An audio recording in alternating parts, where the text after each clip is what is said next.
चलिए आज हम पढ़ते हैं देश के 10 सबसे महत्वपूर्ण पद। पहला है राष्ट्रपति द्रौपदी मुर्मू हैं।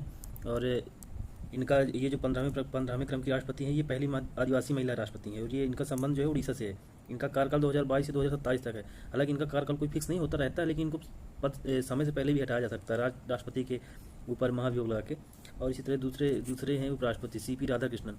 ये भी भारत के 15वें उपराष्ट्रपति हैं। और ये राज्यसभा जो उपराष्ट्रपति होता है वो राज्यसभा का पदेन सभापति भी होता है।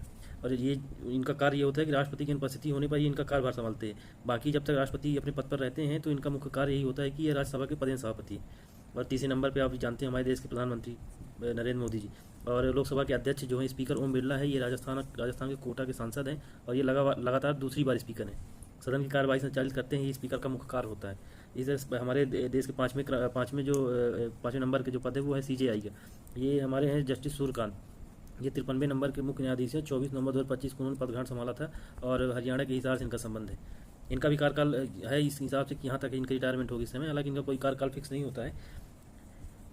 इसी तरह हम 6वें नंबर का पद है मुख्य चुनाव आयुक्त। ये है हमारे ज्ञानेश कुमार। चुनाव आयोग के प्रमुख हैं। लोकसभा, विधानसभा और राष्ट्रपति की चुनाव की निगरानी करते हैं, क्योंकि भारत चुनाव आयोग का काम ही होता है कि वो लोकसभा, विधानसभा और राष्ट्रपति के चुनाव की निगरानी करता है, उपराष्ट्रपति की चुनाव भी कराता है।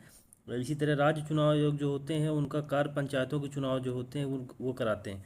इसी तरह ये हमारे CDS तो हमारे बदल गए हैं, इनको छोड़िए।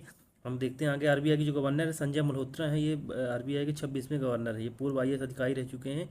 और मौद्रिक नीति MPC का मतलब ये होता है कि मॉनेटरी पॉलिसी कमेटी, ये है RBI द्वारा इसका नियंत्रण किया जाता है। ये हमारे जो रेपो रेट है, रिवर्स रेपो रेट, इन्फ्लेशन, ये सब यही कंट्रोल करती है। इसी कमेटी के द्वारा जो होता है कंट्रोल होता है। इसी तरह हमारे 9वां नंबर का पद है जो है R वेंकट रमनी है। ये हमारे अटॉर्नी जनरल ऑफ इंडिया हैं। ये भारत के जो हमारा भारत सरकार जो होती है उसके वकील कहलाते हैं। उनका मतलब अगर आप लेमन लैंग्वेज में समझना चाहें तो जिस तरह सभी लोग अपने किसी कार्य के लिए वकील रखते हैं, उसी तरह भारत सरकार भी अपने जो कार्य होते हैं वो उसके लिए ये भारत सरकार के वकील हैं। भारत के कानूनी मामलों के प्रमुख सलाहकार जैसे है।